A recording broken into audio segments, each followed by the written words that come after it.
સુરતની ડિંડોલી ખરવાસાની નહેરોમાંથી રઝળતી અને અર્ધ વિસર્જિત કરાયેલી પીઓપીની ગણેશજીની 3000થી વધુ પ્રતિમાઓ મળી આવી હતી। સાંસ્કૃતિક રક્ષા સમિતિ સંચાલિત માધવ ગૌશાળાના 200થી વધુ ગૌસેવકો દ્વારા આ પ્રતિમાઓને હજીરાના દરિયા ખાતે પુનઃ વિસર્જિત કરવામાં આવ્યા હતા। છેલ્લા 9 વર્ષથી લોકો આ રીતે ગણેશજીની મૂર્તિનું વિસર્જન કરી રહ્યા છે। ગત વર્ષ કરતાં આ વર્ષે 500થી વધુ મૂર્તિઓ વિસર્જિત કરવામાં આવી છે।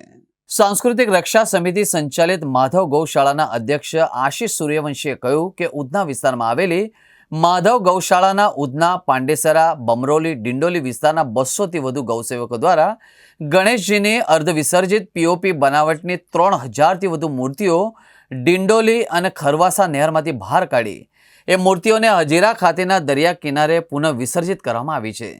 છેલ્લા 9 વર્ષથી ભક્તોમાં જાગૃતિ ફેલાવવાના હેતુથી અમારી સંસ્થા દ્વારા શહેરીજનોને અપીલ પણ કરવામાં આવી છે કે કોઈ પણ દેવી દેવતાઓની પ્રતિમાઓ સ્થાપિત કર્યા બાદ તેનું વિધિસર વિસર્જન કરવામાં આવે નહીં કે આ પ્રકારે નહેર કે અવાવરૂ જગ્યા મૂકીને જતા રહેવાનું।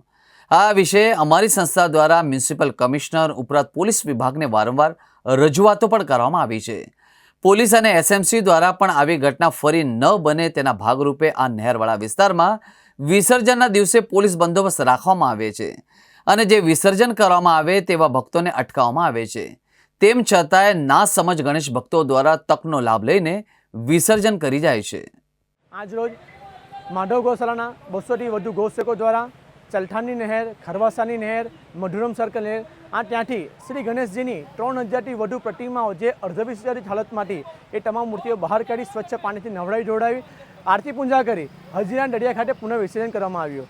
આ તમામ મૂર્તિઓ જે એવી જગ્યા હતી કે જ્યાં ગંદકીનું સામ્રાજ્ય હતું ત્યાં ના સમજ ગણેશ ભક્તો દ્વારા એ મૂર્તિઓ ત્યાં ફેંકી દેવામાં આવી હતી। આ તમામ મૂર્તિઓને બહાર કાઢી અને તેમને ફરીવાર પુનઃ વિસર્જન કરવામાં આવ્યું છે। હું તમામને એક અપીલ કરવા માગું છું કે જો આપણે આ બાપાની આવી રીતના પૂજા અર્ચના ન કરી શકતા હોય, સારી રીતે વિજય ન આપી શકતા તો આપણે એમનું બેસાડવું પણ ન જોઈએ। હું તમામ ગણેશ ભક્તોને એક અપીલ કરવા માગું છું કે જે થઈ ગયું પણ આવતા વર્ષથી આપણે માટીની મૂર્તિ લાવીએ અને માટીની મૂર્તિની સ્થાપના કરીએ। જય ગણેશ।